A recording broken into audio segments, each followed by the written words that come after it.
প্রথমে এই কাবাকে তৈরি করলো ফেরেশতারা, তারপর তৈরি করলো সাইয়েদনা আদম, ওনার হাত লাগলো। সাইয়েদনা নূহ আলাইহিস সালামের সময় এমন প্লাবন হলো, বন্যা, ফ্লাড, ড্রাস্টিক্যালি ফ্লাড, সব ভেঙে চুরে শেষ, কাবাও শেষ।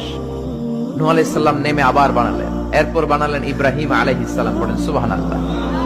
আল্লাহ একটা ফ্রেম দিলেন, ইব্রাহিম এতটুকু উঁচু করবা আমার ঘরটাতে, এতটুকু প্রশস্ত করবা, এতটুকু লম্বা করবা। কিন্তু উনি তো এত লম্বা না, এত লম্বা করবে কেমনে? নাগাল পায় না, বানানোর পরে দাঁড়িয়ে আছে, আর উপরের দিকে উঠতে পারে না। আল্লাহ বললেন, don't worry about it, I am sending a beautiful stone from paradise.